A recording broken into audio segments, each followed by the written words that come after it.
The series begins inside a movie theater.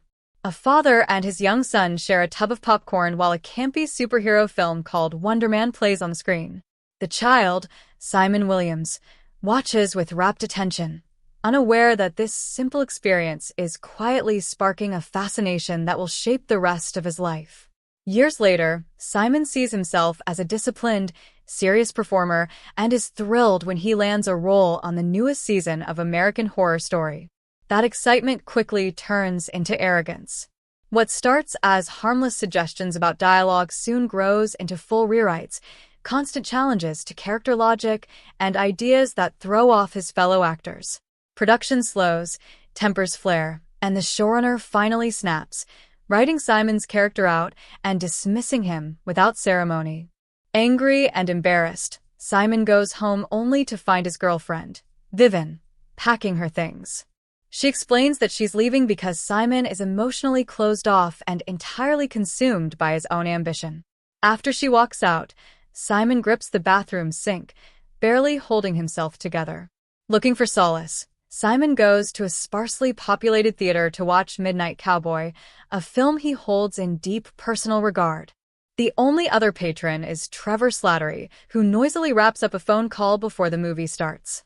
After the screening, the two fall into an intense and surprisingly heartfelt discussion about the film's performances, legacy, and meaning. Just as a connection forms, Trevor cuts things short, explaining that he's late for an audition for a new Von Kovac project, ironically also called Wonder Man. Furious, Simon barges into his agent, Janelle Jackson's office, demanding to know why he was never told about the audition. Janelle shrugs it off with a joke, saying she was distracted by the possibility of Leonardo DiCaprio taking the role. Simon argues they're clearly looking for someone new. Janelle insists it's too late since it's the final audition day and leaves him alone. Simon then digs through her emails, finds the audition details, and books himself a slot while racing across town. At the audition, Simon fills out paperwork, including a waiver confirming he has no superpowers. While waiting, his old tendencies resurface. He second-guesses the script, mentally rewrites lines, and spirals into anxiety. Trevor exits his own audition looking self-assured and immediately notices Simon unraveling. He pulls him into the bathroom, tells him to breathe, and urges him to stop overthinking and simply speak the lines as written. Centered by the advice, Simon delivers a compelling audition. Thankful, Simon invites Trevor to lunch, where they continue talking about acting, purpose, and destiny. Trevor hints in an almost ominous way that something significant is set in motion. Simon laughs it off and leaves, uncertain what Trevor really means. Shortly afterward, as Trevor sits down with his salad, his phone rings. The caller's voice is cold and forceful, warning him that Simon Williams is a superpowered individual and a serious national security risk. Trevor listens in silence as the caller makes it clear they will not stop until Simon is found and detained. Next, we see a flashback showing Trevor Slattery on a flight returning to the United States from Asia. During the trip, he strikes up an easy conversation with another passenger who recognizes him from an old medical drama he once starred in alongside Joe Pantoliano. As Trevor walks through the airport, continuing the conversation, FBI agents suddenly swarm him, knocking him to the ground and placing him under arrest. Trevor is brought into an interrogation room and questioned by Agent Cleary of the Department of Damage Control. Trevor argues that his past crimes were already dealt with, that he was arrested, convicted, and punished. Cleary calmly counters that Trevor never actually served the full sentence, something Trevor insists happened through circumstances beyond his control. Instead of sending him back to prison, Cleary presents an alternative. Trevor can work with damage control to help capture Simon Williams. The strategy hinges on using Trevor as a lure, drawing Simon in with another audition opportunity for Wonder Man. Back in Los Angeles, Janelle confronts Simon after casting contacts her about an audition he was never supposed to have. Simon admits he booked it himself and apologizes, but makes it clear he can't walk away from the role. Janelle, irritated but resigned, tells him to stay in line, record a self-tape for casting agent Ruth, and wait for instructions.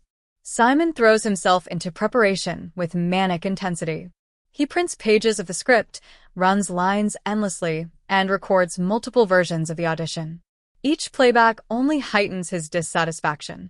While scrolling through his phone, he stumbles across an old video of Vivian helping him rehearse for a previous role. The memory overwhelms him, and his frustration spikes. The apartment begins to subtly shake, and somewhere outside, a sudden burst of unseen energy triggers a car alarm. Elsewhere, Trevor meets Agent Cleary at a restaurant. Cleary voices concern that involving Trevor at all may be a mistake. Before the conversation can go further, Simon texts Trevor asking for help with his audition tape. Cleary immediately outfits Trevor with a hidden body camera and gives him a tracking ring designed to gather data once slipped onto Simon's computer. Trevor arrives at Simon's apartment, but Simon insists they leave, saying the space feels emotionally poisoned after the breakup. Their first attempt to film the audition takes them to a video rental store called Ahoy Tapes. The owner, obligated by contract to read opposite Simon, proves hopelessly incapable, forcing them to abandon the plan. Running out of options, Trevor makes a call and secures access to Joe Poliano's house. Simon is visibly awake when he meets Poliano. While Trevor grows increasingly tense, the visit takes an uncomfortable turn when Trevor accuses Poliano of stealing the lead role from their old hospital series. Poliano calmly reminds him that Trevor himself asked him to take the part, worried he couldn't handle the pressure. Though Trevor remembers this, the moment rattles Simon. They leave soon after Poliano bluntly suggests Trevor's career is effectively finished. Returning to Simon's apartment, they finally manage to record the audition tape. Feeling satisfied, Simon steps into the bathroom and casually suggests ordering pizza. Left alone, Trevor removes the tracking ring and discreetly places it on Simon's laptop as data begins transferring. While waiting, Trevor pulls back a sheet covering one wall and discovers a large concealed hole behind it. When Simon returns and notices something's off, Trevor quickly distracts him by recommending pepperoni pizza. Simon agrees and steps away to place the order, giving Trevor just enough time to retrieve the ring before leaving no trace behind.